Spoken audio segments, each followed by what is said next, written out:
আজকে আমি প্রথমে যে ঘটনাটা আপনাদের সামনে এখন বলতে চলেছি, সেই ঘটনাটা কিন্তু তালসারিতে ঘটে যাওয়া একটা দারুণ ভয়ের ঘটনা।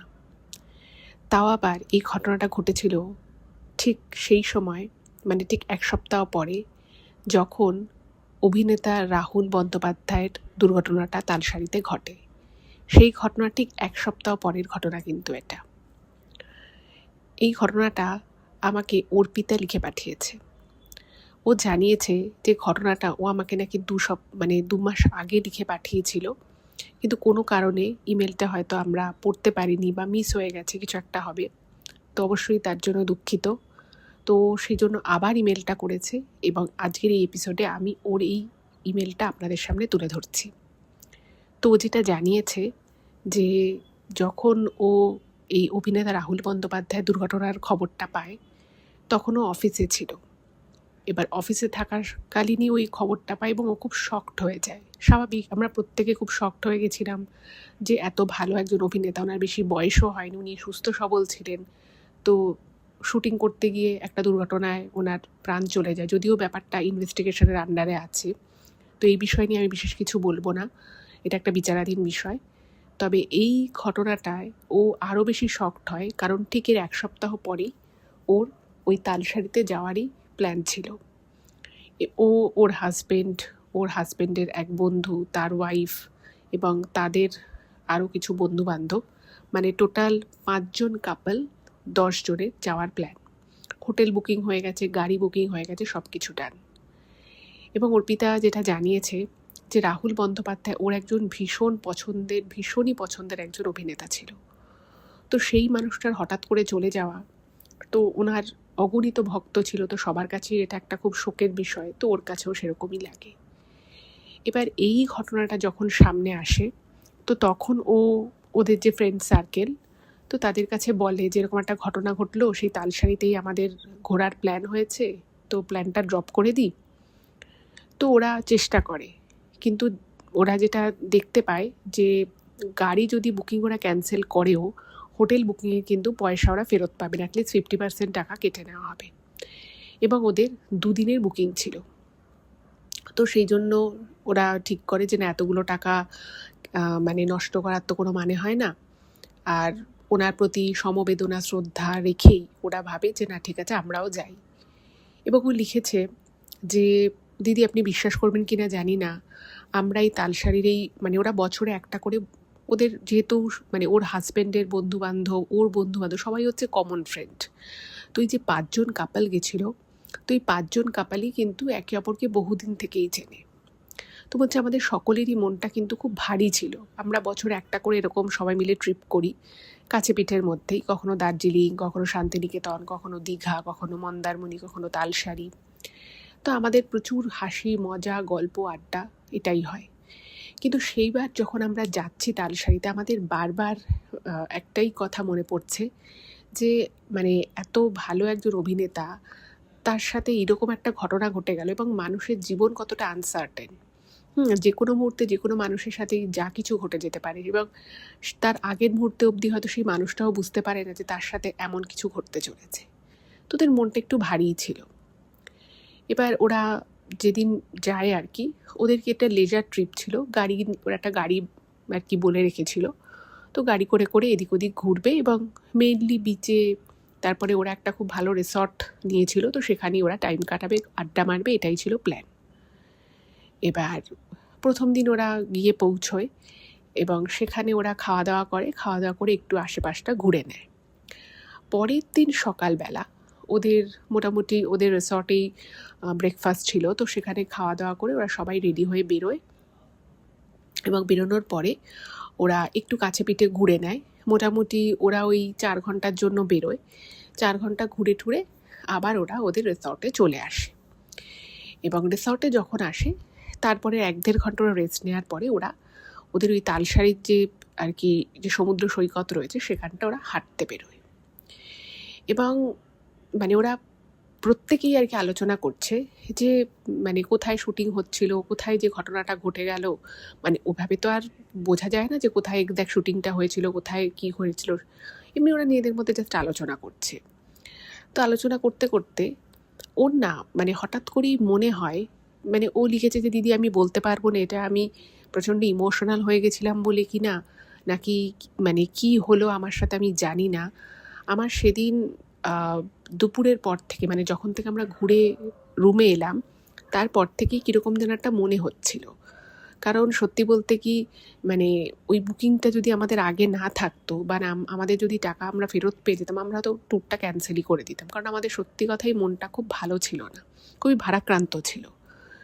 তো ওইখানে যাওয়ার পরে ওরা এইসব বিষয়ে টুকটাক একটু আলোচনা করে। তো তখন ওদের মধ্যে যারা আর কি বন্ধুবান্ধব ছিল তারা বললো যে ঠিক আছে দেখ, এসব নিয়ে আর বেশি আলোচনা করে লাভ নেই, উনি শান্তি পাক, মানে ওনার আত্মা শান্তি পাক, আমরা এটুকুই চাই। বললো যে দেখ আবার আমাদের কাজকর্ম শুরু হয়ে যাবে, আবার নেক্সট উইক থেকে সেই অফিস বাড়ি কাজের চাপ, তো আজকের দিনটাই লাস্ট, তো আমরা একটু ভালো করে এনজয় করি। এবার ওদের রিসর্টে ওরা বারবিকিউ করবে 8টা থেকে, সন্ধ্যের পরে 8টা থেকে 10টা অবধি বারবিকিউ করবে, তারপর ডিনার ফিনার করে গল্প আড্ডা করে ঘুমোবে, এইটাই ছিল প্ল্যান।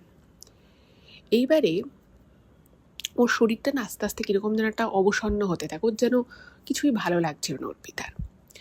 এবার এমন সময় ওর হাজবেন্ড আরও বন্ধুবান্ধব সবাই ছবি তুলছে, ভিডিও করছে।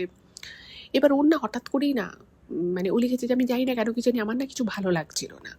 আমার মনে হচ্ছিল যে আমার এই ছবি তুলতে ভালো লাগছে না, ভিডিও করতে ভালো লাগছে না, কিছুই যেন ইচ্ছে করছে না, শরীরটা কীরকম যেন আমার ঝিমঝিম করছে, মাথাটা ভার লাগছে। এবার ও জানিয়েছে যে ওর যখন 15 বছর বয়স, যখন ও মাধ্যমিক দেয়, তখন থেকেই ওর হাতে একটা রূপোর আংটি আছে, এবং এই রূপোর আংটিটায় গোমেদ আর কি, গোমেদ দিয়ে আংটিটা করা। এবার রূপোর আংটিটাও তখনও পড়েছিল। এবার হঠাৎ করেই, মানে এখানে ও জানিয়েছে যে আমার কিন্তু আংটিটা লুজ হতো হাতে, সেটা কিন্তু একেবারেই নয়, বরং যেহেতু অনেক কম বয়সে আমি আংটিটা পরেছিলাম, তো আমার আংটিটা একটু টাইটই হচ্ছিল। তাও আমি আংটিটা পরিয়েছিলাম এবং আমি মনে মনে খালি ভাবতাম যে এরপর আরেকটু টাইট হলে, যদি আরেকটু আমি ফ্যাটি হয়ে যাই তাহলে আমি আংটিটা চেঞ্জ করাবো, কিন্তু চেঞ্জ করানো হয়নি। এবার হঠাৎ করেই একটা মোমেন্ট, ও যেটা জানিয়েছে যে আমাদেরই গ্রুপে আমরা 10 জন এসেছি, ওইখানে আরও বেশ কিছু লোকজন ছিল, কিছু লোকাল লোক ছিল। আমি না হঠাৎ করেই শুধু সমুদ্রের আওয়াজ ছাড়া আমার কানে যেন আর কিছুই আসছে না। মানে আমার বন্ধুবান্ধবেরা ছবি তুলছে, কথা বলছে, হাসি মজা করছে, আমার হাজব্যান্ড রয়েছে, আরও আশেপাশে অনেক লোকজন রয়েছে, বাট এত মানে আওয়াজের মধ্যেও আমার কানে শুধু সমুদ্রের আওয়াজ ছাড়া যেন আমি কোনো আওয়াজ শুনতে পাচ্ছি না। এবং বারংবার মনে হচ্ছে ওই সমুদ্রের আওয়াজটা যেন আমাকে সমুদ্রের দিকে টেনে নিয়ে যেতে চাইছে। মানে টেনে নিয়ে যেতে চাইছে বলতে, ও বলছে যে আমি শুধু সমুদ্রটাকে দেখতে পাচ্ছি, তার আওয়াজ শুনতে পাচ্ছি, আর আমি শুধু ওটাকে ফিল করতে পাচ্ছি। এছাড়া আমার কারোর গলার আওয়াজ, কারোর ভয়েস, কারোর চিৎকার চেঁচামেচি, হাসির আওয়াজ কিছুই যেন আমার আর কানে আসছে না। এবং ওই মুহূর্তটা মানে ও পুরো মন্ত্রমুগ্ধের মতো হয়ে যায়, এবং মন্ত্রমুগ্ধের মতো হয়ে গিয়ে ও ওই জায়গাটা না হঠাৎ করেই বসে পড়ে। এবার বুঝতেই পারছেন যে সমুদ্রের ঢেউ আসছে, বালির উপরে বসে পড়া আর কি, তো সেক্ষেত্রে মানে ড্রেস ভিজে যাবে, বালি লেগে যাবে, এটাই স্বাভাবিক। এবার ওদের কিন্তু ওই প্ল্যানটাই ছিল না যে ওরা সমুদ্রে নামবে বা জল লাগাবে, এরকম কোনো প্ল্যান ছিল না। ওখানটা জাস্ট ঘুরে টুরে তারপরে কিছু কেনাকাটা করবে, তারপরে ওরা রিসর্টে ফিরে যাবে, সেখানে 8টা থেকে ওদের বারবিকিউ পার্টি হবে। তো কোনো প্ল্যানই ছিল না। তো হঠাৎ করেই বসে পড়ে, এবং ওর হাজব্যান্ড বলে যে তুমি এখানে হঠাৎ করে বসে পড়লে কেন?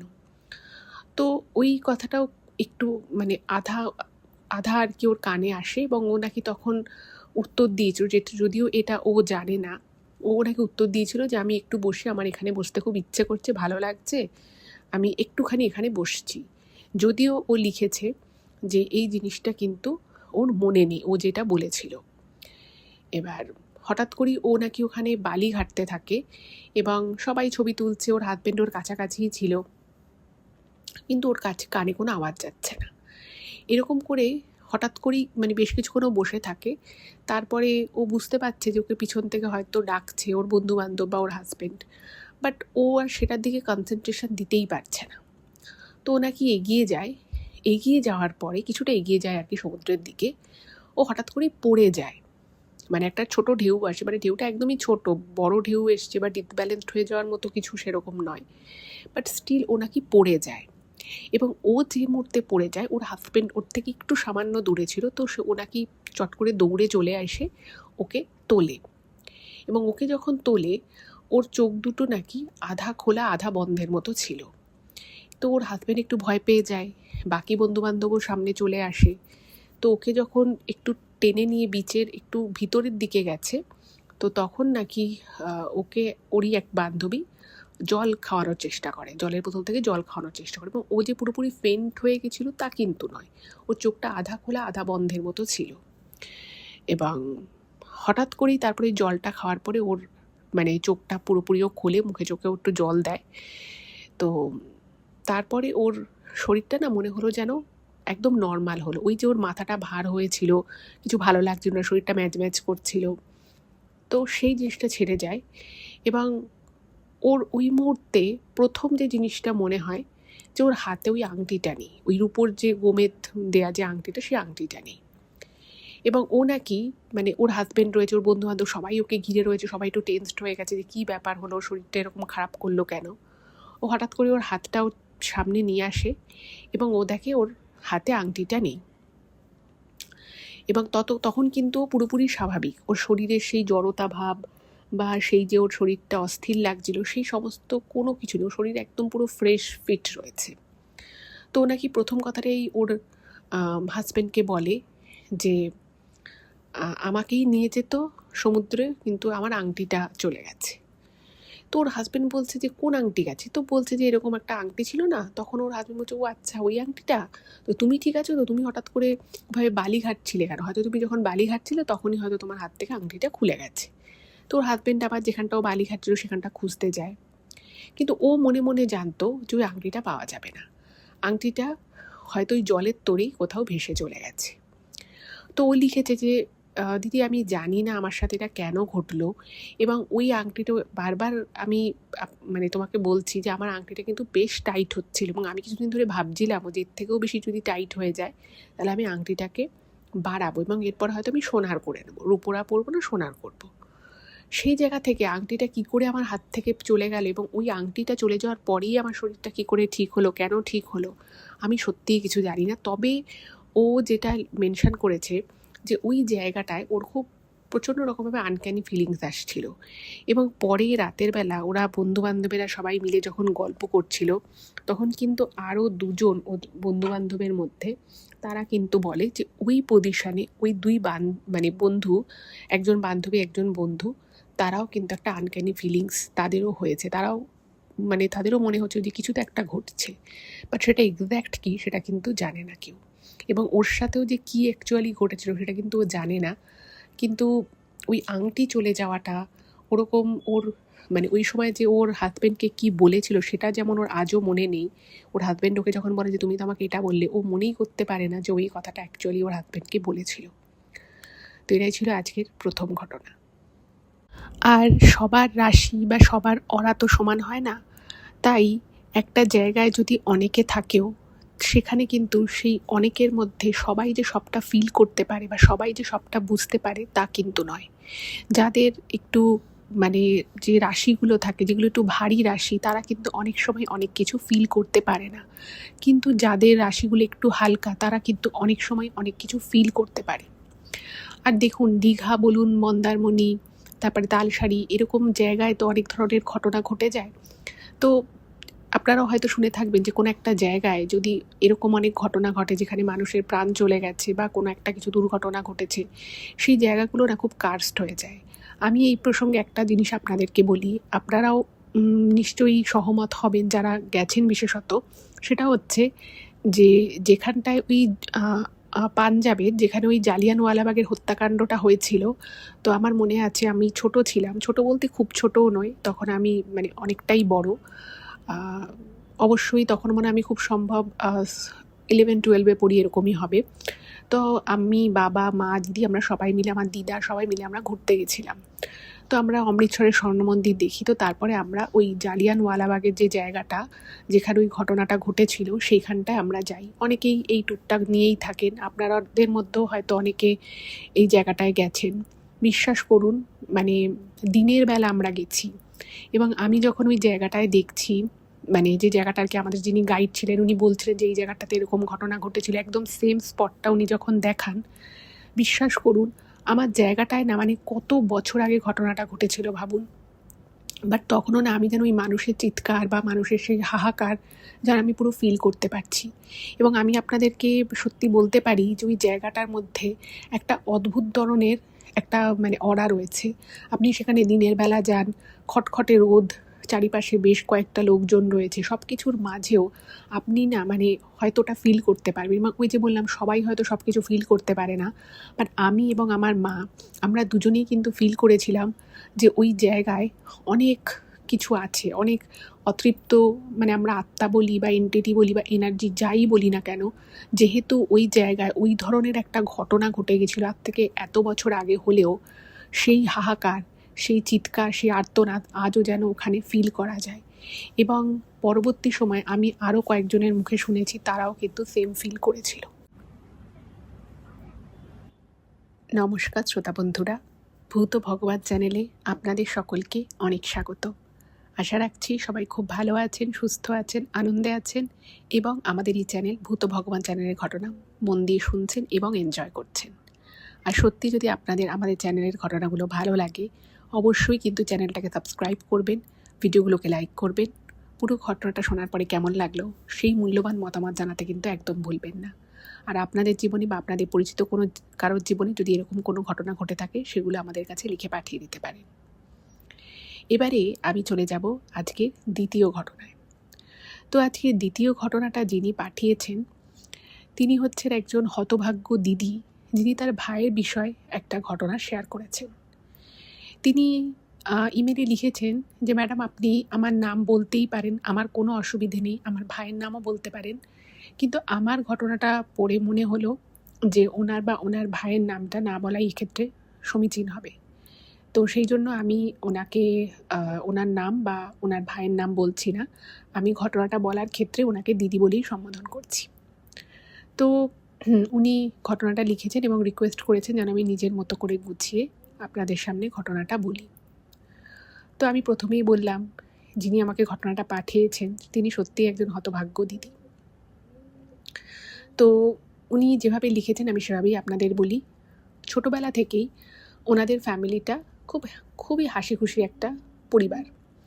মা বাবা, তাদের 2 সন্তান, এই দিদি হচ্ছেন বড়, আর ওনার থেকে 9 বছরের ছোট হচ্ছে ওনার ভাই। তো ছোটোবেলা থেকেই খুব হাসি মজা আনন্দ করে ওনাদের কাটে। যেহেতু ওনার ভাই পুরো ফ্যামিলির মধ্যেই একটা একমাত্র ছেলে, তো সেই জন্য আর কি মানে পরবর্তী ক্ষেত্রে আরও ছেলে হয়েছে, কিন্তু সেই সময় ওই ছিল ফ্যামিলির একমাত্র ছেলে। মানে ওনার যে জ্যাঠা রয়েছে তার 2 মেয়ে, বাকি আরও যারা একদম কাছের, তো তাদের সবারই খুব মানে একদম নয়নের মণি ছিল এই ভাই। এবং এই যে ব্যক্তির কথা আমি বলছি ইনি কিন্তু ছোটোবেলা থেকেই ভীষণ মিষ্টি এবং সবাইকে ভীষণ ভালোবাসতে পারে, মানুষের সাথে মেলামেশা করতে পারে, খুব আপন করে নিতে পারে একটুতেই, এইরকম প্রকৃতির একটি ছেলে। ফ্যামিলি থেকে শুরু করে বন্ধু বান্ধব সবাই কিন্তু ছেলেটিকে খুব পছন্দ করত। এবার ওই যে বললাম ছোটোবেলা থেকে এভাবেই ভালো একটা জীবন কাটিয়েছে। এবার যখন এই দিদির বয়স 24 বছর তখন দিদির বিয়ে হয়ে যায় এবং বিয়ের পরে ওনার দিদি আর কি যিনি আজকের ঘটনাটা পাঠিয়েছেন তিনি তার হাজব্যান্ডের সাথে লন্ডন চলে যান। এবার এদিকে ভাই পড়াশুনোয় খুব ভালো করে পড়াশুনো করে, ইঞ্জিনিয়ারিং করে। তো এরপরে ওনার দিদি আর কি বলে যে একটা কাজ কর, তুই বরং এই লন্ডনে ওনার হাজব্যান্ডের বেশ কিছু চেনা জানা ছিল, তো সেখানকারই একটা জায়গায় ওনার দিদি জামাইবাবুই একটা চাকরির ব্যবস্থা করে দেয়। মানে তার আগে ওনার ভাই ইঞ্জিনিয়ারিং পাশ করে, 2 বছর কাজও করে ইন্ডিয়াতে, তারপরে লন্ডন চলে যায় এবং সেখানে গিয়েও মানে ওখানেও একটা কমিউনিটি তৈরি হয়। এবং যেহেতু ওনার ভাই খুব হাসি খুশি স্বভাবের ছিল, খুব ভালো গান গাইতে পারে, তো সবাই সব জায়গাতেই না ওনাকে সবাই খুব প্রেজ করতো। এবার ওখানে 1.5-2 বছরটা ওনার ভাই থাকে এবং তারপরে ওনার বাড়িতে ওনার মা বাবার কিছু একটা সমস্যা হয়। তো সেই জন্য যে কোম্পানিতে আর কি ও ওখানে ঢুকেছিল সেই কোম্পানিরই একটা ব্রাঞ্চ দিল্লিতে খোলে এবং কলকাতাতেও খোলে। তো ওনার ভাই ভাবলো যে ঠিক আছে, আমি তাহলে কিছু বছর ইন্ডিয়াতে আবার থাকি। এবং সেই সময় দিদির মা বাবা তারাও ভাবছিলেন যে ছেলেরও বয়স হয়েছে, তো ছেলেকে এবার বিয়ে দেব, বিয়ে থা দিয়ে তারপরে আবার ছেলেকে না হয় লন্ডনে পাঠাবো। এবার যাই হোক, তো ওনার ভাই ইন্ডিয়া এলো, মা বাবার সাথেই থাকতো এবং ওই যে বললাম, কোনোদিনও কারোর সাথে ওনার ভাইয়ের কোনোদিন কোনো ঝামেলা হয়নি। মানে কোথাও যদি ঝামেলা অশান্তি হয়ও, ওনার ভাই এমনই একজন স্বভাবের মানুষ ছিল যে সে নিজে সেখান থেকে বেরিয়ে আসতো। যাই হোক, তো এবার সম্বন্ধ দেখা শুরু হলো। এবার সম্বন্ধ দেখতে দেখতে একটি মেয়েকে পছন্দ হয়। মেয়েটির ফ্যামিলিরও ওনার ভাইকে পছন্দ হয়, পুরো ফ্যামিলিকেই খুব ভালো লাগে। এবার বুঝতেই পাচ্ছেন উনি যেটা লিখেছেন এই দিদি, যে আমার কাছে আমার ভাই, মানে ভাই কম, এবং যত বড় হয়েছি আমি না, মানে আস্তে আস্তে যেন ওর মাই হয়ে গেছি। মানে যেহেতু আমার থেকে 9 বছরের ছোট, তো ছোটোবেলা থেকেই ওকে আমি কোলে পিঠে করে মানুষ করেছি। ফলে যখন আরও বড় হয়েছি তখন ওই দিদি ভাইয়ের সম্পর্কটা কখন যে মা ছেলের সম্পর্কের মতোই প্রায় হয়ে গেছিল সেটা আমি বুঝতেই পারিনি। এবং আমার ভাইও আমাকে ভীষণ ভালোবাসতো, ভীষণ মানত। যাই হোক, তো এবারে সেই ভাইয়ের বিয়ে বলে কথা। তো বাড়িতে তো সকলে প্রচণ্ড এক্সাইটেড। তো ওনার দিদি বিয়ে আর কি যখন ডেট ফিক্স হলো, ওনারা একবার মেয়ে দেখতেও এসেছিলেন। তো ওনার দিদিরও ভালো লাগে মেয়েটিকে, মেয়েটির ফ্যামিলিকেও ভালো লাগে, মেয়েটি শিক্ষিত। তো তখন কি হলো, বিয়ের 1 মাস আগে ওনার দিদি ইন্ডিয়া চলে আসে। ভাইয়ের বিয়ে বলে কথা, সমস্ত নিজে হাতে কেনাকাটি করছে। ভাইয়ের বউয়ের জন্য উনি একটা সুন্দর সোনার হারের একটা সেট কেনেন, সেখানে মানে নেকলেস ছিল, কানের দুল ছিল, মানে খুবই আর কি একটা গ্র্যান্ড ব্যাপার। এবং সেই সময় দাঁড়িয়ে উনি লিখেছেন যে আমার ভাইয়ের বিয়ের আমরা রিসেপশন যে হোটেলে বুক করি, মানে অত দামি জায়গায়, মানে এরকম একটা রিসেপশন পার্টি দেওয়াটা আমাদের পক্ষে একটা বড় বিষয় ছিল। কিন্তু আমরা ভাবলাম যে না, ভাইয়ের রিসেপশন বলে কথা। আর সত্যি বলতে কি, ছোটোবেলা থেকে উনি লিখেছেন যে আমরা খুব মানে সাদামাটাভাবেই বড় হয়েছি। এরকম নয় যে আমরা প্রচুর দামি দামি জিনিস পেয়েছি। হ্যাঁ, আমরা কখনো অভাবে থাকিনি, কখনো আমাদের কোনো একটা কিছু প্রয়োজন হয়েছে বা ভালো লেগেছে আমরা পাইনি, সেটা নয়। কিন্তু লাক্সারি যেটাকে বলে, সেই লাক্সারি লাইফ আমরা কোনোদিন লিড করিনি।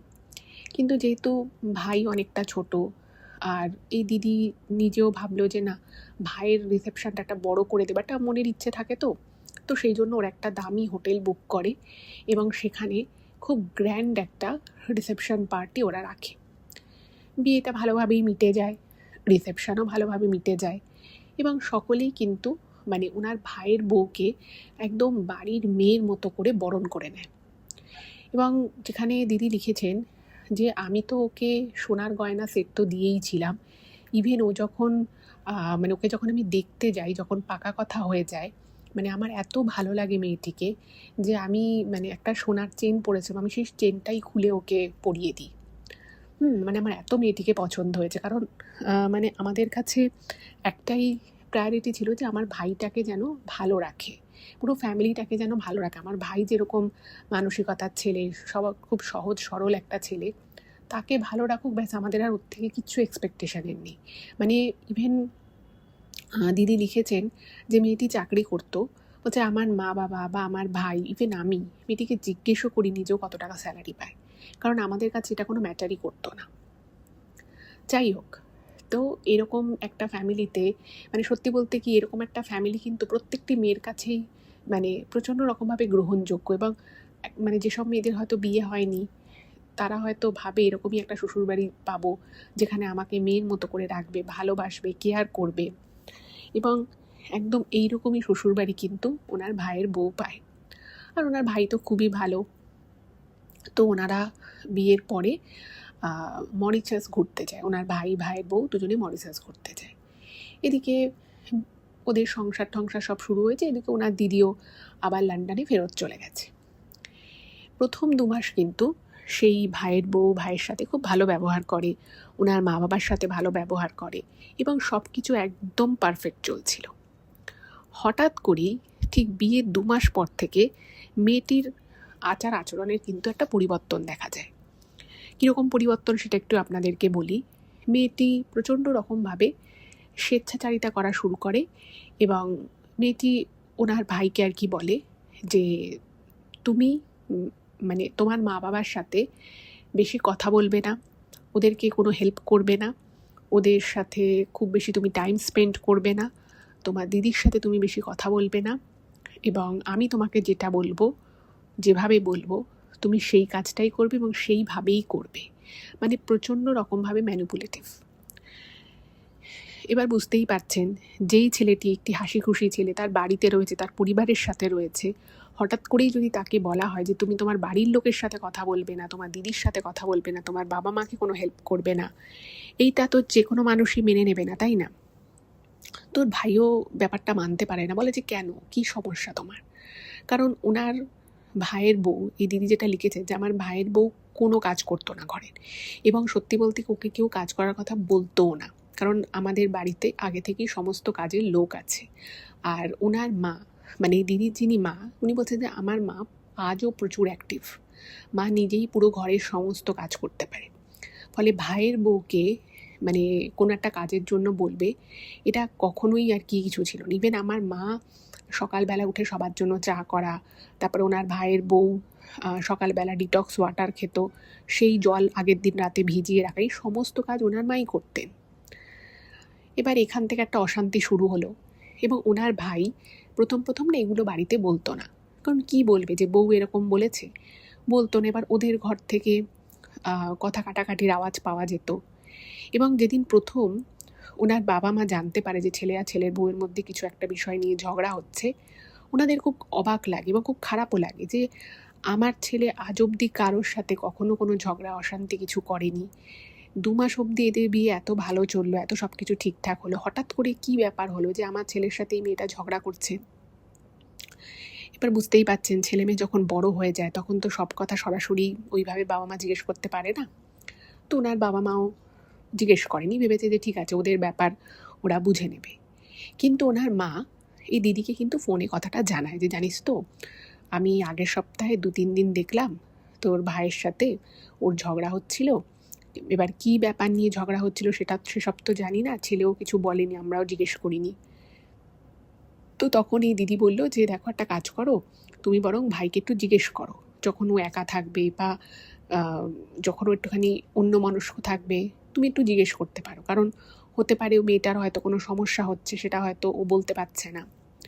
এবার এইখানে উনি যেটা ইমেলে লিখেছেন যে উনি তখন মনে মনে এটাই ভেবেছিলেন যে হয়তো মেয়েটার কোনো প্রবলেম হচ্ছে, সেটা হয়তো ওনার ভাইকে বলেছে, ওনার ভাই হয়তো সেটা সমস্যার সমাধানটা করতে পারছে না, তাই জন্য হয়তো এদের দুজনের মধ্যে কোনো ঝামেলা হচ্ছে। এবার ওনার মা এক যথারীতি ছেলেকে জিজ্ঞেস করে যে কী রে, তোদের সব কিছু ঠিকঠাক আছে তো, বৌমার সব কিছু ঠিকঠাক আছে তো? তো তখন আচ্ছা এখানে একটা কথা বলে রাখি, সেটা হচ্ছে যে এই যে ওনার ভাইয়ের বউ, সে কিন্তু রিসেন্ট টাইমে যখন থেকে আর কি মেয়েটা ওর বরের সাথে ঝামেলা শুরু করে, সে কিন্তু শ্বশুর শাশুড়ির সাথে খুব একটা কথা বলতো না, মানে কথা বলা আগের থেকে অনেক কমিয়ে দিয়েছিল। তো ওনার মা প্রথমে ভেবেছিল যে বৌমাকেই আগে জিজ্ঞেস করবে, তো দেখছে যে বৌমা একটু রাগি মুখ করে আছে, একটু মুখ গোমড়া করে আছে, তো সেই জন্য ভেবেছে যে ঠিক আছে একটু স্পেস দিই, ছেলেকে জিজ্ঞেস করি। তো উনি ছেলেকে জিজ্ঞেস করে। এবার ছেলেকে যখন জিজ্ঞেস করেছে এই কথাটা, তো তখন ছেলে বলেছে না না সব ঠিক আছে, কোনো অসুবিধে নেই। তো তখন ওনার ভাই নাকি যেতেই বলে যে না আসলে ও মানে একটু দেরি করছিল, ও বলছিল যে একটু দেরি হবে ফিরতে, সেই জন্য আমি ওকে বলছিলাম যে না না তুমি কেন দেরি করে অফিস থেকে ফিরবে, তো আমি সেই জন্য হয়তো ওর সাথে একটু ঝগড়া ঝামেলা করে ফেলেছি, সেটারই হয়তো তোমরা আওয়াজ পেয়েছো, তাই হয়তো তুমি আমাকে জিজ্ঞেস করছো।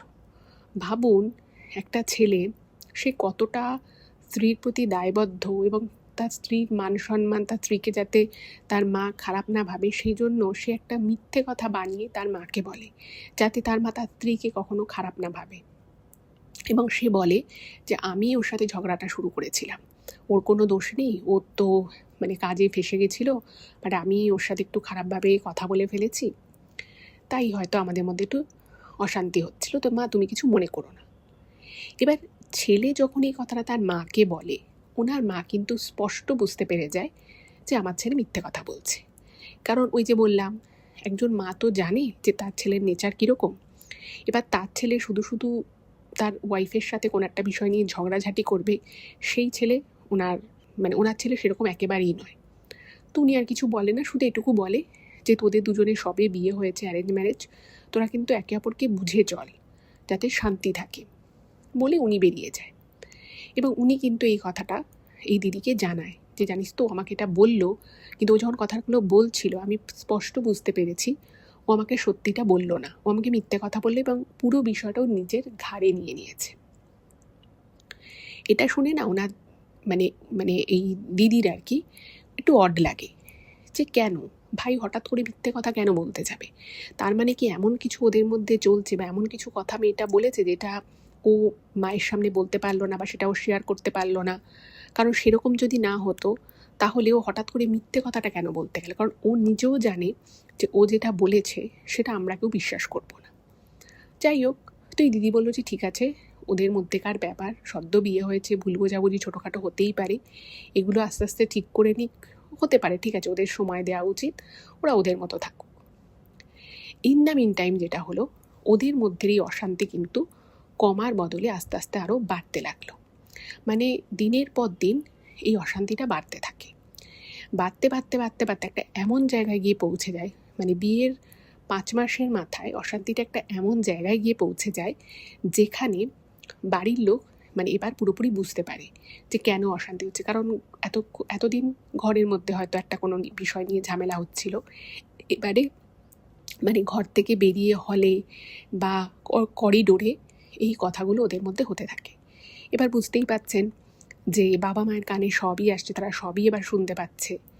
এইবার কিন্তু ওর ভাই খুব কোণঠাসা হয়েছে এবং ওর ভাই সবার সামনেই বলে যে তোমার কি সমস্যা হচ্ছে বলো, আমার পক্ষে যা যা করার আমি সব করব, কিন্তু তুমি এইভাবে আমাকে বলো না যে আমি আমার বাবা মায়ের সাথে কথা বলবো না, তার সাথে সময় কাটাবো না। আমি সবার সাথেই সময় কাটাই, আমি তোমাকে নিয়ে ঘুরতে যেতে চাই, তুমি আমার সাথে ঘুরতে যেতে চাও না, এটা তো তোমার প্রবলেম।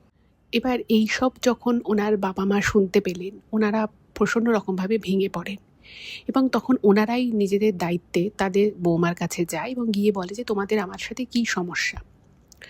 তো তখন যখন ওনার বাবা মা সরাসরি তার ছেলের সামনেই তাদের ছেলের বউয়ের কাছে গিয়ে বলছে যে কেন তুমি আমার ছেলেকে এরকমভাবে মানসিক অত্যাচার করছো, কেন তুমি এরকম কথা বলছো, তখন ওনার ছেলের বউ আর কি খুব বাজেভাবে রিয়্যাক্ট করে এবং ছেলের সামনে দিদি যেটা লিখেছেন যে আমার ভাইয়ের সামনে একদম ভুলভাল অ্যালিগেশন তার মেয়েটা তার শ্বশুর শাশুড়ির নামে দিতে থাকে।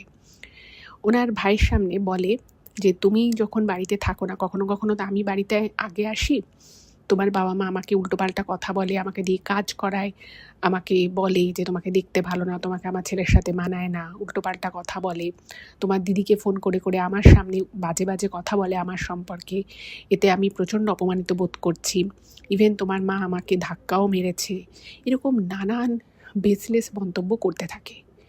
এবং এই কথাগুলো যখন ওনারা শোনেন যে ওনাদেরই সামনে, ওনাদেরই বাড়িতে দাঁড়িয়ে ওনাদেরই ছেলের বউ এরকম উল্টোপাল্টা অ্যালিগেশন দিচ্ছে যার 1%ও সত্যি নয়, সেটা শুনে ওনারা হতবাক হয়ে যায় এবং বলছে তুমি এসব কী উল্টোপাল্টা বলছো, আমরা তোমাকে নিজের মেয়ের মতো দেখি, এত ভালোবাসি তোমাকে, তোমাকে কখনো কোনো কাজের জন্য বলি না, তোমার নামে আমি কেন উল্টোপাল্টা কথা বলতে যাব? আর যদি সেটাই হতো তাহলে তোমাকে দিয়ে তো আমরা বলতাম যে তুমি এই কাজটা করো, সেই কাজটা করো, তুমি সংসারের কোনো কাজ করো না, তোমাকে আমরা বলিও না করতে, আর তুমি কি না আমাদের নামে এই ধরনের মিথ্যে মিথ্যে কথাগুলো আমাদের ছেলের সামনে বলছো, ব্যাস আর যাবে কোথায়। এই কথা যখন ওনার বাবা মা বলে তখন মেয়েটা আরও ফিউরিয়াস হয়ে যায়, সে তখন ইচ্ছে করে চিৎকার চেঁচামেচি করে এবং নিজেই ঘরের জিনিসপত্র ভাঙচুর করা শুরু করে এবং এইরকম একটা ড্রামা করে, একটা ঝামেলা অশান্তি করে সে কিন্তু বাড়ি থেকে বেরিয়ে যায়, বেরিয়ে সোজা বাপের বাড়ি চলে যায়।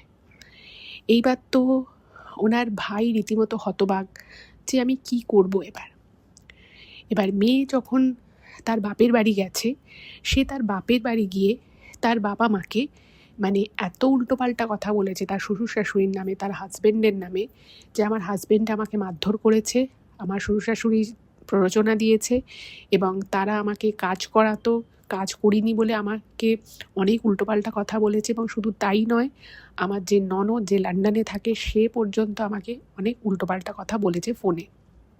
মানে পুরোটাই একটা ফলস অ্যালিগেশন দিয়ে দেয়। এবার বুঝতেই পারছেন অশান্তি কোন লেভেলে যেতে পারে। মেয়ের বাড়ির লোক পরের দিন আসে, যাচ্ছে তাই কথাবার্তা বলে, এবং দিদি যেটা লিখেছে যে আমাদের ফ্যামিলিটা যথেষ্ট একটা রেপুটেড ফ্যামিলি। আমার বাবা ব্যাংকের ম্যানেজার ছিলেন, আমার মা স্কুল টিচার ছিলেন প্রাইমারি স্কুলের। আমরা একটা খুব রেপুটেড ফ্যামিলি থেকে বিলং করি। আমাদের নামে আজ পর্যন্ত কেউ কোনো বাজে কথা বলতে পারেনি, কারণ সেই সুযোগটাই হয়নি।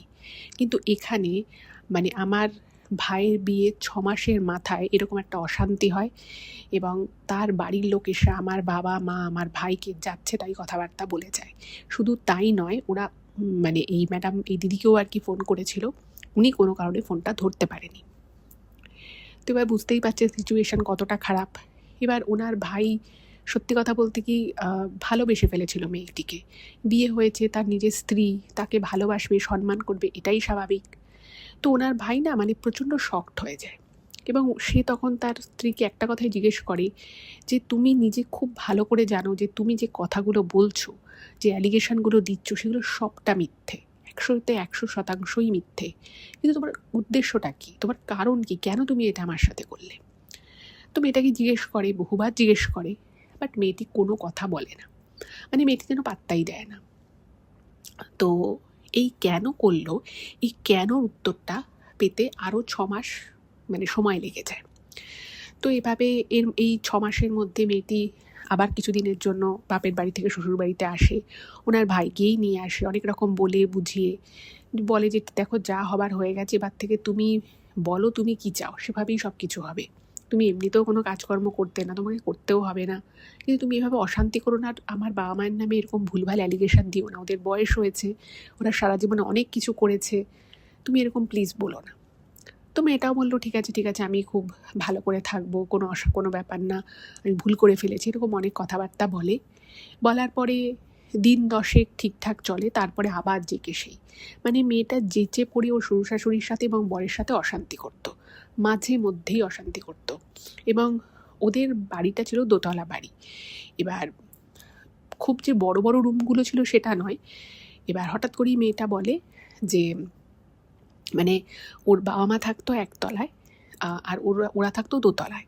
একতলায় 2টো বড় বড় ঘর আর একটা ছোট্ট রুম, আর দোতলাতে ওরকম 2টো বড় বড় ঘর, একটা ছোট রুম।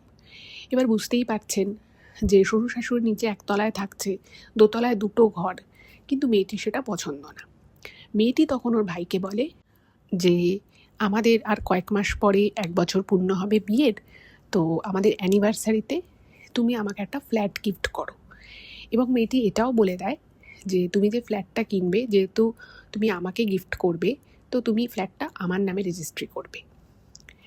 এবার এই কথাটা শুনে ওনার ভাইয়ের একটু অড লাগে। উনি বলে যে ফ্ল্যাট নিয়ে তুমি কি করবে, আমরা তো এই বাড়িতে থাকি, আমরা এখানেই থাকবো, ফ্ল্যাট কিনে বেকার বেকার পড়ে থাকবে, মাসে মাসে মেনটেন্যান্স দিতে হবে। তো মেয়েটি হঠাৎ করে খুব রেগে যায়, বলে যে আমার সব বন্ধুবান্ধবীরা যারা রয়েছে তারা সবাই এরকমই, নয় বড় গাড়ি গিফট করে, আর প্রথম অ্যানিভার্সারি বলে কথা। তো তখন ওনার ভাই বলে যে ঠিক আছে, তুমি অন্য কিছু নিয়ে নাও, তুমি একটা দামি গয়না নিয়ে নাও, একটা ডায়মন্ড সেট নিয়ে নাও, কি ঠিক আছে একটা গাড়ি না হয় আমরা নেব। আর একটা গাড়ি ছিল, বলছে ঠিক আছে আর একটা গাড়ি না হয় নেব। তো মেয়েটির জেদ যে না আমি গাড়ি নেব না, আমি ফ্ল্যাট নেব। তো অনেক বলে। এবার যখন দেখছে এটা নিয়ে ওদের মধ্যে আবার অশান্তি হচ্ছে, তো তখন এই দিদির বাবা এতটাই ভালো মানুষ, বাবা মা, ওনারা বলে যে ঠিক আছে একটা নে না, ফ্ল্যাট নিলে তো খারাপ কিছু না, একটা স্থাবর সম্পত্তি, আর ফ্ল্যাটের দাম তো ভবিষ্যতে বাড়বেই, তো তুই বরং একটা ফ্ল্যাট দেখ, এবং যদি টাকা পয়সার কিছু হেল্প লাগে নিশ্চয়ই আমরা করে দেবো, তুই একটা ফ্ল্যাট দেখ, কী আছে, ও তো খারাপ কিছু বলেনি।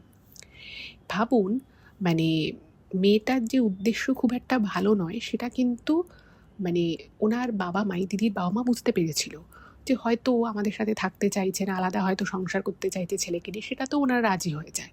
মানে সেটা মেয়েটা মানে পরোক্ষভাবে বলে। ইভেন ওনারা ফাইন্যান্স করার জন্য কিন্তু বলে যে ঠিক আছে আমরা টাকা দেব। এইবারে ওনার ভাইয়ের ইচ্ছে ছিল না, তাও ভাবলো যে ঠিক আছে একটা ফ্ল্যাট কেনাই যাক, মানে স্ত্রীর নামে কিনবো ফ্ল্যাট, তাতে আর ক্ষতি কী। তো ফ্ল্যাট দেখা শুরু হলো। এবার মেয়েটি যে পজিশনে ফ্ল্যাট নেওয়ার কথা বলে সেটা হচ্ছে একদম মানে দারুণ লোকেশন, এবং লোকেশনটা এতটাই প্রাইম, ফলে সেখানে যে ফ্ল্যাটগুলো সেগুলোরও প্রাইস যথেষ্ট বেশি। এবার সেই ফ্ল্যাটের যা দাম, ওনার ভাই দেখছে যে এই পরিমাণ টাকা দিয়ে এখন ফ্ল্যাট কেনার কোনো মানেই হয় না। এবার সত্যি কথা যেটা লিখেছে যে মানে যদি ওই ফ্ল্যাটটা কিনতে হয় তাহলে যা কিছু জমানো আছে সব দিয়ে দিতে হবে, আদারওয়াইজ লোন করতে হবে। এবার তাও ওনার বাবা মা বলে যে ঠিক আছে, আমরা তাহলে কিছু টাকা পয়সা দিচ্ছি, আর তুই সামান্য কিছু লোন নিয়ে তাহলে ফ্ল্যাটটা কিনে নে। এবং এই ফ্ল্যাটটা কেনানোর জন্য মানে ওনার ভাইয়ের যে বউ, সে ক্রমাগত ওনার ভাইকে চাপ দিতে থাকে। এবং মানে মোটামুটি যখন ঠিকঠাক হয়ে গেছে যে ফ্ল্যাট নেওয়াই হবে, তো তখন এই মানে ম্যাডাম যে দিদি আর কি ঘটনাটা পাঠিয়েছে, সে তখন তার ভাইকে ফোন করে একদিন। এমনিতে উনি ওনার ভাইয়ের সাথে খুব একটা কথা বলতে পারতেন না, কারণ ওনার ভাই যে তার দিদির সাথে কথা বলবে সেটা ওনার ওয়াইফের একদমই পছন্দ ছিল না। তো যাই হোক, একদিন এরকম সুযোগ করে কথা বলে। তো সেই সময় ওনার ভাই অফিসে ছিল। তো ওনার দিদি বলছে যে তুই ফ্ল্যাট কিনবি ভাবছিস? তো বলছে যে হ্যাঁ, আসলে ওর নামেই ফ্ল্যাটটা কিনতে হবে। তো তখন ওনার দিদি বলে যে দেখ, একটা কাজ কর, এত দামি যখন একটা ফ্ল্যাট কিনছিস, লোনও করতে হবে, তাহলে তুই মানে co-ownership রাখ, তোর নামও থাকবে ফ্ল্যাটে। তো তখন ওনার ভাই কথা প্রসঙ্গে বলে যে না, এটা ওর নামেই কিনতে হবে, না হলে নাকি অ্যানিভার্সারি গিফট হিসেবে ওটাও কাউকে বলতে পারবে না যদি আমার নাম থাকে। তো তখন এই দিদি বলে যে তুই একটু মানে হোল্ড করে নে, কারণ আমার কিন্তু ব্যাপারটা ঠিক লাগছে না। ওর যদি উদ্দেশ্য হবে যে তোর সাথে সংসার করবে, তোর সাথে থাকবে, তাহলে তোর নাম যদি ফ্ল্যাটের রেজিস্ট্রি পেপারে থাকে তাতে ওর প্রবলেম কোথায়? যেখানে ও একটা টাকাও দিচ্ছে না বা ওর ফ্যামিলিও একটা টাকা দিচ্ছে না, তাহলে তোর নাম থাকবে না, শুধুমাত্র ওর নাম থাকবে ফ্ল্যাটে। এটা কিন্তু আমার মনে হয় ঠিক নয়। এবার উনি খুব ভালো করে ওনার ভাইকে বোঝায় যে তুই কিন্তু এই বিষয়টাকে একটু খতিয়ে দেখ, এটা কিন্তু ঠিক নয়। কারণ আমি যদি মেনেও নিই যে ও বন্ধুবান্ধবদেরকে বলবে, ও এটা বলতেই পারে যে হ্যাঁ, আমাকে ফ্ল্যাটটা গিফট করেছে, বাট কেউ তো আর পেপার দেখতে চাইছে না, ফলে সেখানে তোর নামটাও থাকবে। এবার এই কথা শুনে ওনার ভাই যখন তার ওয়াইফকে বলে যে আমি আমার নামও এই ফ্ল্যাটের রেজিস্ট্রেশনে রাখবো, তখন তার স্ত্রী কিন্তু প্রচণ্ড রেগে যায় এবং সে বলে যে না, তোমার নাম রাখা যাবে না, আমার নামেই ফ্ল্যাটটা থাকতে হবে। এবার এই যে জিনিসটা হলো, এটাই কিন্তু ওনার ভাইও বুঝে গেল যে কিছু তো একটা মারাত্মক গণ্ডগোল আছে, এবং এটা নিয়ে একটা অশান্তি চলতে থাকে, এবং এই অশান্তি চলতে চলতে একটা বৃহৎ আকার ধারণ করে। এবং তখন ওনার যে বাবা মা, তারাও তখন বলে যে না, আমরা টাকা পয়সা কিছু দেবো না এবং ফ্ল্যাট কেনা হবে না। কারণ তারাও বুঝতে পেরে যায় যে একটা এত অশান্তি কেউ কেন করবে। যদি সত্যিই শুধুমাত্র তার একটা ফ্ল্যাট নেওয়ার থাকে অ্যানিভার্সারি গিফট হিসেবে, সেখানে সে শুধু তার নাম রাখতে কেন চাইবে? এটা তো খুব একটা অ্যাকসেপ্টেবল নয়। এইবার এটা থেকে বিশাল অশান্তি শুরু, এবং পার্মানেন্টলি ওনার ভাইয়ের বউ শ্বশুরবাড়ি ছেড়ে বাপের বাড়ি চলে গেল। এবং শুধু বাপের বাড়ি চলে গেল তা নয়, বাপের বাড়ি গিয়ে সে কিন্তু একটা ডিভোর্সের কেস করে, এবং একটা কল করে তার ভাইকে জানায় যে আমি তোমাকে একদম মিউচুয়ালি ডিভোর্স দিয়ে দেবো যদি তুমি আমাকে 1 কোটি টাকা দাও। মানে ওনার ভাইকে বলছে তুমি যদি 1 কোটি টাকা আমায় দিয়ে দাও তাহলে আমি তোমাকে ভালো ভালো ডিভোর্স দিয়ে দেবো, আর যদি তুমি সেটা না দাও তাহলে কিন্তু আমি তোমার বিরুদ্ধে এবং তোমার বাবা মা দিদির বিরুদ্ধে ফলস অ্যালিগেশন আনবো। এবং এটাও ওনার ভাইয়ের বউ বলে যে আমি কিন্তু প্রমাণও করে দিতে পারি, আমি সেই রকমভাবে অনেক কিছু রেকর্ড করে রেখেছি, অনেক ইচ্ছে করে মানে ব্রুসেস বানিয়ে হাতে ফাতে দাগ ফাগ এমনি করে, বলছে যে আমি এমন করে এগুলোকে সাজিয়েছি যে আমি এগুলো কোর্টে দিলে খুব সহজেই প্রমাণ হয়ে যাবে তুমি এবং তোমার বাড়ির লোক আমাকে অত্যাচার করেছো। এই কথাটা যখন বলে তখন বুঝতে পারে যে এই মেয়েটা অ্যাকচুয়ালি মানে এই দিদির ভাইকে বিয়ে করেছিল শুধু আর শুধুমাত্র টাকার জন্য। এবং আরও একটা বড় জিনিস যেটা সামনে আসে সেটা হচ্ছে যে ওনার যে ভাইয়ের বউ, তার একটা লং টার্ম বয়ফ্রেন্ড তখনও ছিল। মানে এই বয়ফ্রেন্ডকে থাকাকালীন অবস্থাতে এর সাথে ফুল ফ্লেজেড রিলেশনশিপ ছিল, তা সত্ত্বেও ওনার ভাইকে বিয়ে করে শুধু আর শুধুমাত্র টাকার জন্য। যখন সে ভেবেছিল যে একটা ফ্ল্যাট কেনা হবে, যেহেতু ওনার ভাই খুব সাদাসিধে মানুষ, তো ভেবেছিল যে সেইভাবে বলে কয়ে ফ্ল্যাটটা আদায় করে নেবে। কিন্তু যখন দেখলো যে ফ্ল্যাটটা আর কেনা হলো না, তখন সে সরাসরি টাকা চাইতে লাগলো, এবং এখান থেকেই শুরু হলো একটা প্রচণ্ড রকমের একটা খারাপ পরিস্থিতি। এবং এই অবধি আপনারা যে শুনলেন এইটা কিন্তু একরকম ছিল। এরপরে কিন্তু মেয়েটি আরও মারাত্মক ঘটনা ঘটায়। এইবারে মেয়েটি তো বারংবার টাকা দেওয়ার জন্য চাপ দিতে থাকে, কিন্তু ওনার ভাই জানায় যে দেখো আমার কাছে 1 কোটি টাকা নেই যে আমি তোমাকে দেবো, আর তার থেকেও বড় কথা আমি তোমার সাথে সংসার করার জন্যই বিয়েটা করেছিলাম, তো আমি এখন তোমাকে টাকা দেবো আর তুমি যদি টাকা না দিয়ে মিথ্যে অ্যালিগেশন দেবে, এটা তো হতে পারে না। তো এটা নিয়ে প্রচুর ঝামেলা অশান্তি হয়, এবং অনেক রকমের প্রমাণ ওনাদের হাতে আসে, যেখান থেকে পরিষ্কার হয়ে যায় যে বিয়ের বহু বছর আগে থেকেই ওই মেয়েটার কিন্তু একটা বয়ফ্রেন্ড ছিল, প্রায় বিয়ের 3-4 বছর আগে থেকে। এবং বিয়ের পরেও ওনার সেই ভাইয়ের বউ মানে কন্টিনিউয়াস সেই ছেলেটির সাথে কিন্তু রিলেশনশিপ রেখে গেছে, তার সাথে দেখা করতে যেত, তার সাথে ফোনে কথা বলতো, এইরকম। এবার মেয়েটি যখন বুঝতে পারে যে ওর যে কাজগুলো করেছে এবং ওর যে একটা বয়ফ্রেন্ড আছে সেটা তার শ্বশুরবাড়ির লোক, তার স্বামী জেনে গেছে, তখন মেয়েটা একটু নেগোসিয়েশন করতে চায়। মেয়েটি তখন বলে যে ঠিক আছে, আমি তোমাকে এক কথায় ডিভোর্স দিয়ে দেবো, তুমি আমাকে তাহলে অন্তত 80 লক্ষ টাকা দিয়ে দাও। এবার বুঝতেই পাচ্ছেন 1 কোটি একটা বিশাল অ্যামাউন্ট, তার থেকে 20 লাখ টাকা কমিয়ে মেয়েটি 80 লাখ টাকা চায়। কিন্তু 80 লাখ টাকাও তার খুব ছোটোখাটো অ্যামাউন্ট নয়, বিশাল টাকা। তো স্বাভাবিকভাবেই বলছে যে আমি তোমাকে এত টাকা কী করে দেবো।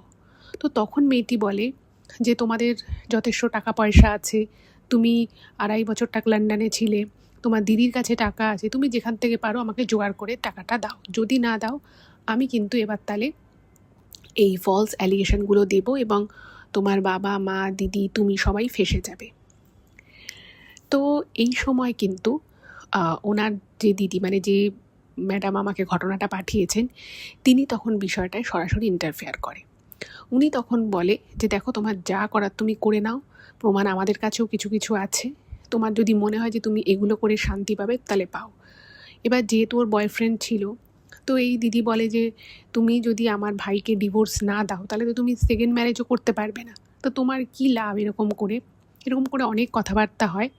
তো মেয়েটি কিছুদিনের জন্য চুপচাপ হয়ে যায়। এবার এরপরে মেয়েটি বলে যে ঠিক আছে, আমি একটা ফাইনাল অ্যামাউন্ট বলছি, সেই টাকাটা যদি তুমি দিয়ে দাও তাহলে আর কোনো অসুবিধা হবে না, কোনো ঝামেলা হবে না, কিছু হবে না। তো সেটা কত টাকা, সেটাও কিন্তু অনেকটাই টাকা, সেটা হচ্ছে 50 লাখ। ভাবুন, মেয়েটি 1 কোটি টাকা দিয়ে শুরু করেছিল এবং তারপরে 50 লাখে গিয়ে মেয়েটি বলে যে এটা আমার ফাইনাল, আমি তোমাকে একটা অ্যামাউন্ট বলছি, এইটাও যদি তুমি আমাকে দিতে না পারো, আমি জানি এটা তুমি আমাকে দিতে পারবে, কারণ তোমাদের একটা জমি আছে, তোমাদের একটা দোকান ভাড়া দেওয়া আছে, তো এই টাকাটা তুমি আমাকে দিতেই পারো। এবার এত কিছু যখন হচ্ছে তখন মানে বুঝতেই পারছেন যে একটা ছেলে যে সাদাসিধে, যে সারা জীবন পড়াশুনো করেছে, ঘরোয়া একটা ছেলে, মানে এরকম কোনো ছেলে বা মেয়ে কেউই কিন্তু চাইবে না যে একটা অশান্তির মধ্যে জড়াতে। তো তখন কিছুটা হলেও ওনার ভাই বলে যে ঠিক আছে, আমি দেখছি, তুমি আমাকে কটা মাস সময় দাও। এবার এইটা নিয়ে ওনার ভাই ওনার সাথে বাবা মায়ের সাথে আলোচনা করে। তো এই দিদি যেটা জানিয়েছেন ইমেলে, যে উনি ওনার ভাইকে বলে যে তুই যদি 50 লাখ টাকা দিস তাহলে তোর হাত পুরো খালি হয়ে যাবে। আর শুধু হাত খালি হয়ে যাবে তা নয়, মানে ওনার যা ইনভেস্টমেন্ট ছিল, তারপরে ওনাদের যে একটা জমি ছিল ওনার ভাইয়ের নামে, সেটাও বিক্রি করতে হবে। তো বলে যে তুই এটা কেন করবি, যেখানে তোর কোনো দোষ নেই, যেখানে তুই প্রতারিত হলি, আবার তার উপরে 50 লক্ষ টাকা মেয়েটাকে দিতে হবে, এটা ঠিক না, তুই লড়াই কর। কিন্তু ওনার ভাই এতটাই ডিসার্টেড হয়ে গেছিলো যে উনি বললো যে ঠিক আছে, আমি ধরে নিচ্ছি, আমি ওকে এই টাকাটা এমনিই দিয়ে দিলাম, আমি তো একদিন ওকে ভালোবেসেছিলাম, ভালোবেসে বিয়েটা করেছিলাম, তো আমি ওকে দিয়েই দিই। তো তখন এই দিদি বলে যে ঠিক আছে, তোর যদি দিতেই হয় তুই এক্ষুনি টাকাটা দিস না, কিছুদিন ওয়েট করে যা, কারণ টাকাগুলো অ্যারেঞ্জ করতে একটু সময় লাগবে। তো তখন বলে ঠিক আছে।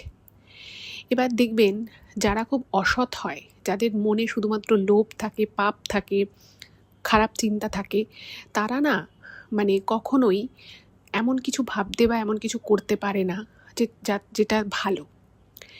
এবার যে মুহূর্তে ওনার ভাই 50 লাখ টাকা দিতে মোটামুটি রাজি হয়ে গেল, তখন আবার সে কী করলো, মানে তার শ্বশুরবাড়িতে সামান্য কিছু জিনিসপত্র ছিল, মানে সেটাও কোনো দামি জিনিসপত্র নয়। সে তখন বলল যে আমি আমার জিনিসপত্র যা আছে সেগুলো একটু একটু করে এসে নিয়ে যাব। ভালো কথা। এবার ওই মেয়েটা জিনিসপত্র নেওয়ার আছিলায় ওই বাড়িতে আসতো, মানে আজকে হয়তো এলো, আসার পরে সেদিনটা থাকতো, থেকে পরের দিন চলে যেত। এবার মেয়েটা যে আসতো, এই দিদির বাবা মায়ের সাথে, অর্থাৎ মেয়েটি নিজের শ্বশুর শাশুড়ির সাথে কোনো কথা বলতো না, সোজা এসে গটগট করে উপরে চলে যেত। এবং গিয়ে মেয়েটি কিন্তু মানে ওনার ভাইয়ের উপরে মেন্টাল টর্চার করা শুরু করে। তাকে বলে যে তুমি আমাকে 50 লাখ টাকা দেবে, তার সাথে সাথে তোমাকে আরও কিছু জিনিসপত্র আমাকে দিতে হবে।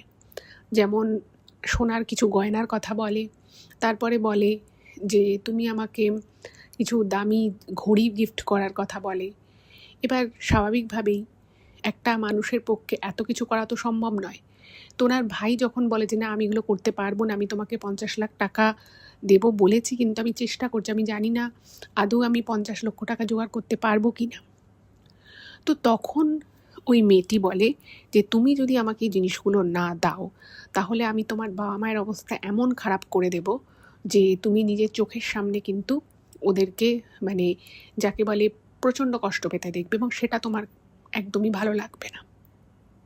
এবার এটা শুনে তো ওনার ভাই আবার খুব অবাক হয়ে যায় যে তুমি আমার বাবা মাকে কী করবে। বলছে আমি অনেক দূরে বসেও এমন ক্রিয়া করব, আমি একজনকে জানি, তাকে যদি আমি বলি যে এই লোকটার ক্ষতি করতে হবে, সে কিন্তু মুহূর্তের মধ্যে সেই কাজটা করে দেবে। আর তুমি যদি আমার এই ডিমান্ড ফুলফিল না করো, তাহলে আমি কিন্তু তোমার ক্ষতি তো করবই, কিন্তু তার আগে আমি তোমার বাবা মায়ের ক্ষতি করে দেব। এবং আমি তোমার বাবা মায়ের সাথে কথাও বলবো না, তাদেরকে আমি কিচ্ছু করব না, আমি শুধু তাকে ইনস্ট্রাকশান দেবো এবং সে কিন্তু এটা করে দেবে।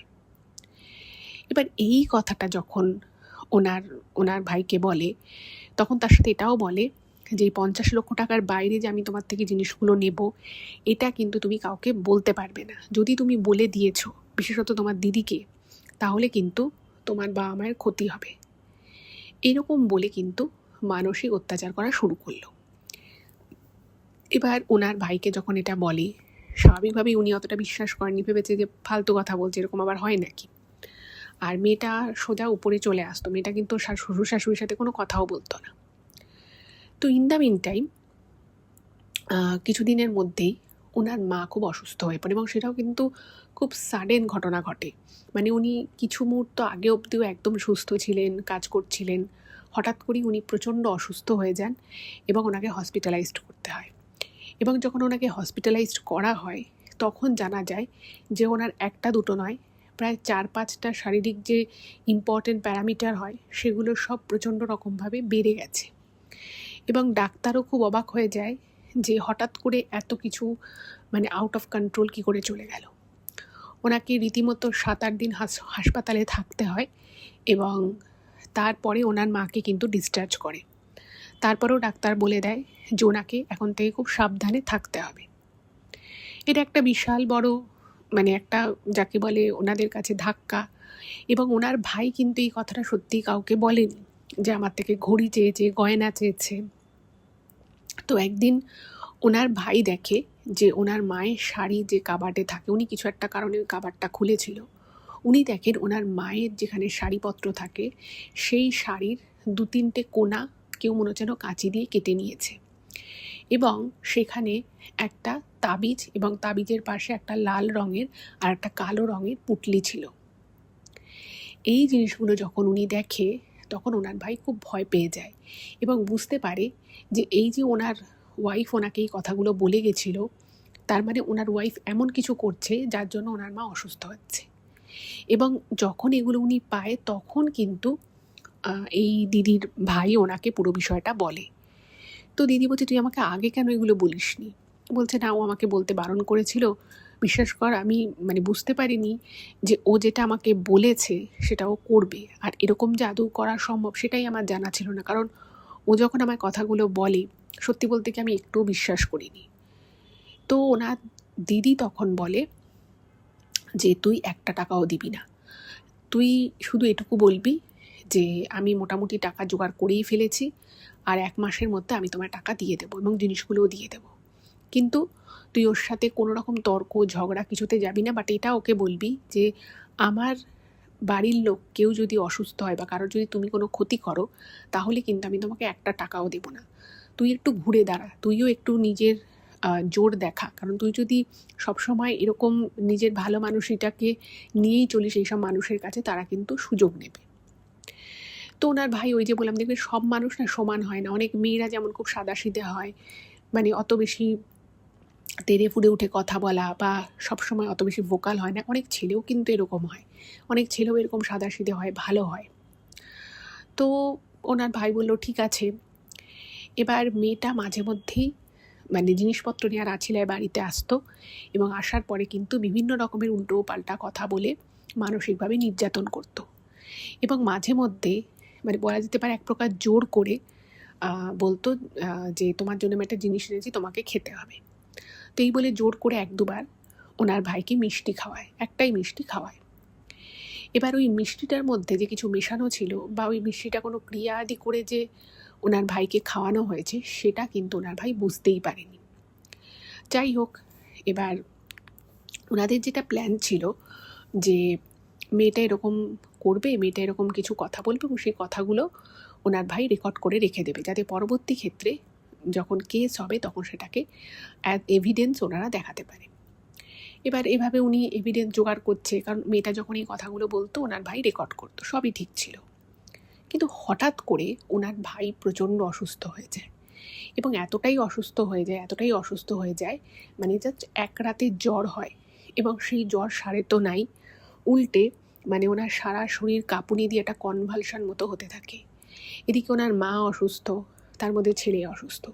তো ওনার বাবা কোনো ক্রমে হাসপাতালে নিয়ে যায় ছেলেকে, এবং সেখানে ডাক্তার মানে কিছুতেই বুঝতেই পারছে না যে একটা সুস্থ সবল ছেলে এরকম কি করে হলো। যাই হোক, তো ওনাদের ফ্যামিলিতে তখন খুব খারাপ একটা সিচুয়েশান ছিল। তো সেই সময় 2 মাসের জন্য এই দিদি ইন্ডিয়া আসে, বাবা মায়ের কাছে আসে, এবং মানে সেই সময় ওদের ফ্যামিলিতে মানে নয় ওনার মায়ের কিছু হয়ে যাবে, নয় ওনার ভাইয়ের কিছু হয়ে যাবে, আর ওনার বাবা একা সব কিছু সামলাতে পারতো না। আর তার মধ্যে ওনার বাবা ডায়াবেটিসের পেশেন্ট ছিলেন, মানে উনিও পুরোপুরি সুস্থ নয়।